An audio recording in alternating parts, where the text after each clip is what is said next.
अगर दूसरे प्रोडक्ट की क्वालिटी पहले वाले प्रोडक्ट से अच्छी रही तो फिर तो दूसरा वाला आपको ज्यादा सेटिस्फेक्शन देगा बनिस्बत पहले वाले के ना, तो फिर भी ला एप्लीकेबल नहीं होगी। ठीक है, तब फिर भी ला एग्जिस्ट नहीं करेगा। इसलिए हम कहते हैं कि quality of the product same रहे। अगर क्वालिटी डिफरेंट रहेगी और सेकंड वाले ने, फॉर एग्जांपल आपने किसी एक दूसरे तीसरे दोस्त ने आपको तीसरा आइसक्रीम दिया, उसने कहा यार दूसरे वाले से भी अच्छा है, ठीक है, उसकी क्वालिटी दूसरे वाले से भी अच्छी है, तो तीसरा वाला आपको ज्यादा सेटिस्फेक्शन देगा बनिस्बत दूसरे और पहले के। क्यों? क्योंकि तीसरी वाले की क्वालिटी पहले और दूसरे से भी अच्छी है। तो कहने का मतलब यह है कि क्वालिटी भी कांस्टेंट रहे। कांस्टेंट इनकम भी कांस्टेंट रहे। अगर इनकम कांस्टेंट नहीं रहती और इनकम बढ़ती रहती तो फिर आप अच्छी क्वालिटी की चीज लोगे और ज्यादा मिकदार में लोगे तो फिर आपको सेटिस्फेक्शन भी ज्यादा मिलेगा। ठीक है, फॉर एग्जांपल पहले एक बंदा था वो फैन यूज कर रहा था, उसकी तनख्वाह कम थी, लेकिन जब उसकी तनख्वाह बढ़ गई तो उसने एसी ले लिया। तो इनकम बढ़ने के साथ जब उस एसी आप ज्यादा सेटिस्फेक्शन दे रहा है बनिस्बत फैन के, तो कहने का मतलब है कि उसकी इनकम बढ़ गई, उनकी इनकम बढ़ने के साथ उसने चीज भी अच्छी ले ली तो उसको सेटिस्फेक्शन भी ज्यादा मिलेगा फिर। तो इसलिए हम कहते हैं कि इनकम भी कांस्टेंट रहे। कंसिस्टेंसी एंड कंज्यूमर जी, इन दो पॉइंट्स में कोई confusion? Continuous quality of products में और कांस्टेंट इनकम में कोई कंफ्यूजन? जी हफ्सा, समद, वहीदुल्ला, जी बग, दाऊद, ये बकर, अक्सा, शाबस, हमजा, हारिस, लैबा, इकरा, मेहर। जी बच्चे पूछिए शाबस। अच्छा, constant income, consistency in consumer taste and fashion trends. यार वो कहते हैं कि फैशन भी और ट्रेंड्स भी तकरीबन सेम रहे। फॉर एग्जांपल एक चीज आपको पसंद नहीं है तो कहते हैं, हमजा कौन सा रिपीट कर दूं? Last 2 points. अच्छा देखो, मैंने कहा हमजा के प्रोडक्ट्स की क्वालिटी सेम रहे। क्वालिटी का मतलब ये है कि अगर फॉर एग्जांपल पहले वाले की क्वालिटी दूसरे वाले की निस्बत कमजोर है, यानी पहले आपने जो आइसक्रीम का वो इतनी क्वालिटी का नहीं था, वो एक लोकल ब्रांड था, ठीक है, उसके अगेंस्ट जब आपने दूसरा आइसक्रीम का लिया तो उसकी क्वालिटी पहले वाले से अच्छी थी, तो दूसरा तो आपको ज्यादा सेटिस्फेक्शन देगा ना, ज्यादा मजा देगा। क्यों? क्योंकि क्वालिटी डिफरेंट है ना। क्लियर जी? इनकम भी कांस्टेंट रहेगा। कांस्टेंट इनकम कांस्टेंट नहीं रहती तो आप अच्छी क्वालिटी की चीज लोगे, जब आप अच्छी क्वालिटी की चीज लोगे तो वो आपको ज्यादा सेटिस्फेक्शन देगा। Clear? Consistency in consumer taste, वो कहते हैं यार एक फैशन भी कांस्टेंट रहे। अगर फॉर एग्जांपल एक चीज आपको पसंद नहीं है, ठीक है, लेकिन अचानक वो फैशन में आ जाती है तो फिर वो क्या, वो आपको यूटिलिटी ज्यादा देगा।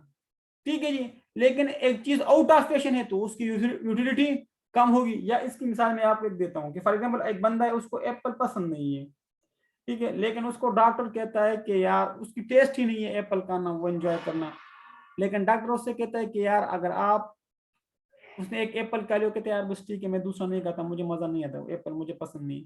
इस दौरान उसे डॉक्टर कहता है कि अगर आप एप्पल खाओगे ना तो आपको ना इम्यून सिस्टम स्ट्रांग होगा और आपको कोरोना में कोई मसला नहीं आएगा।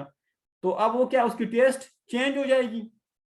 पहले उसकी टेस्ट और थी, अब टेस्ट और है। तो इसलिए वो कहते हैं कि तो जब उसने पहले एप्पल खाया था उसने इतना मजा नहीं रहता, लेकिन जब वो दूसरा एप्पल खाएगा ना तो उसको सेटिस्फेक्शन ज्यादा मिलेगी। तो इसलिए वो कहते हैं कि कंज्यूमर की टेस्ट और फैशन ये चीजें भी कांस्टेंट रहे। या फॉर एग्जांपल आपके पास एक फोन था, जस्ट अज्यूम दैट वो इतना फैशन, या आपके पास कपड़े थे वो इतने फैशन नहीं थे, लेकिन बाद में वो चीज फैशन में आ गई, तो पहले आप उसको कम कम पहन रहे थे, अब वो आप एक चीज फैशन में था आप उसको ज्यादा पहनोगे। क्लियर? तो पहले वाले से ज्यादा दूसरे वाला आपको ज्यादा मजा और सेटिस्फेक्शन देगा। सब्स्टिट्यूट गुड्स, सब्स्टिट्यूट गुड्स का मतलब ये कि सब्स्टिट्यूट गुड्स जो कि गुड्स यूज टुगेदर, उसकी प्राइस तकरीबन कांस्टेंट रहे।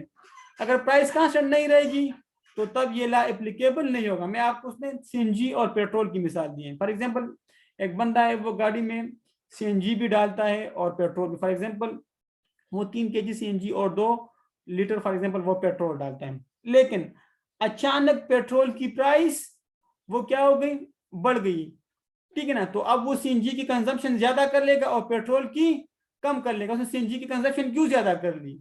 हालांकि उसको सीएनजी पसंद नहीं थी, ठीक है ना, लेकिन उसने सीएनजी की कंजम्पशन ज्यादा कर ली, क्यों? क्योंकि पेट्रोल की प्राइस बढ़ गई, इसलिए वो कहते हैं कि सब्स्टिट्यूट गुड्स की प्राइस भी वो कांस्टेंट रहे।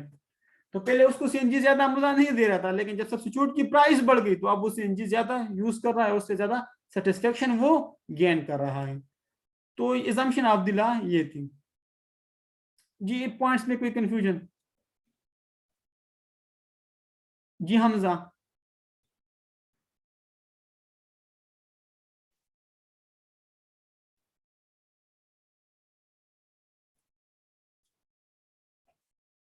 तो आप सिर्फ इसको भी एक नजर देख, लॉ ऑफ डैमेज मॉड्यूल की डिफिनीशन आप देख ले, टेबल को समझिए, और इसी टेबल से आप लोगों ने डायग्राम बनाना है। तो उसने दो डायग्राम्स बनाने हैं। उसने हॉरिजॉन्टल एक्सिस पे नंबर ऑफ यूनिट्स ले लिए, फॉर एग्जांपल आइसक्रीम 0 1 2 3 4 5 6, और इस डायग्राम में उसने टोटल यूटिलिटी ले ली, T U means total utility. तो आप एक ये डायग्राम ड्रा कर लेंगे, ठीक है जी। और second one is name marginal utility. तो ये देखो आप ये 0 से नीचे आ गए, मतलब नेगेटिव क्वाड्रेंट में आ गए ये वाला, तो वो नेगेटिव यूटिलिटी। क्लियर जी? तो ये काइंडली आप लोग फिर कर लेना है डायग्राम। लेकिन इस डायग्राम और अच्छी इसने जो लकीर खींची है ना, ये इसलिए कि जिधर मार्जिनल यूटिलिटी 0, जिधर मार्जिनल यूटिलिटी 0 उधर टोटल यूटिलिटी मैक्सिमम पे होती है, और उसके बाद यूटिलिटी आपकी गिर जाती है। तो काइंडली इस डायग्राम को बना बनाया डायग्राम आपको दे सकता है, और आपसे कहता है क्या ये डायग्राम जरा एक्सप्लेन करवा दें। तो फिर आप लोगों को पता होना चाहिए कि किस चीज का डायग्राम है और फिर इसको किस तरह एक्सप्लेन करना है। तो आज के लिए यही काफी इंशाल्लाह जी। हो जाएगा कि नहीं?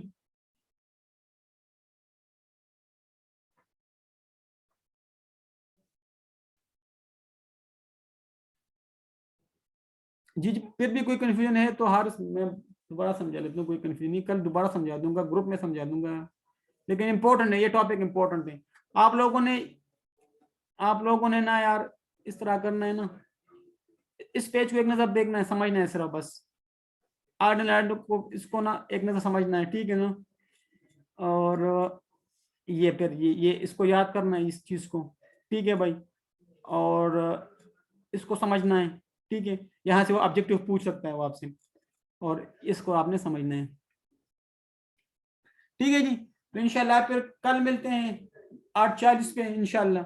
10 मिनट की रिलैक्सेशन है, क्या थोड़ा ऑफिस आना पड़ता है, ठीक है ना? तो इंशाल्लाह फिर कल गप लगाएंगे। तो पूछ ले आप लोग फिर भी कोई confusion Hafiz ji, Haris, Wahidullah, Abu Bakar, Daud ji. Clear sir, clear sir. ठीक है जी, तो इंशाल्लाह फिर कल मिलते हैं। अल्लाह हाफिज।